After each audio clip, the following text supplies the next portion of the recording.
కర్మ the cycle of life.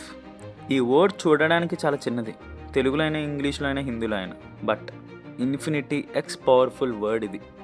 పలకడానికి బాగున్నా పగ పెట్టిందంటే ఆ లూప్లో నుంచి బయటపడడం ఎవ్వడి తరం కాదు. కృష్ణుడు ఈ కర్మ అనే లూప్లో ఫేస్ చేసిన వాడు. గాంధారీదేవి శాపం వచ్చిందే కృష్ణుడి కర్మ వల్ల కౌరవులకు అన్యాయం జరిగిందని. అందుకేమో కృష్ణుడి కర్మ వల్ల వచ్చిన శాపం యాదవ కులాన్ని అంతం చేసింది. నువ్వు చేసే ఈ ప్రతి మంచి చెడులు నీ కర్మ అనే బ్యాంక్ అకౌంట్లో క్రెడిట్ అవుతూనే ఉంటాయి. ఇంకా గట్టిగా మాట్లాడితే నీ కర్మ వల్లే నీ లైఫ్లో చేంజెస్ వస్తాయి. నువ్వు ఒకరిని చేసినా లేదా ఒకటి లైఫ్లో మంచి రోల్ ప్లే చేసి మంచి చేసినా ఆర్ఎల్స్ నువ్వు ఎవరినైనా మోసం చేసినా వాట్ ఎవర్ ఇట్ మేబీ, నేను చెప్పా కదా ఇందాక క్రెడిట్ అవుతుంది అని, కానీ తర్వాత నుంచి డెబిట్ అవడం స్టార్ట్ చేస్తుంది. అందుకే అంటారు people who create their drama deserve their own karma అని. ఇకపై ఏం చేసినా ఒకటికి 2 సార్లు ఆలోచించుకో. Because what goes around comes back around. ఈ కర్మ అనే దానికి డెడ్ లైన్ అనేది ఏం లేదు.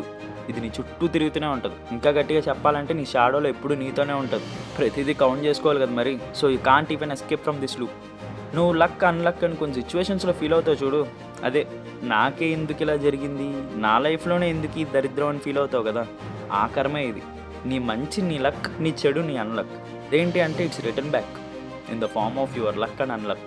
So it's better to do some good things and better to change your self.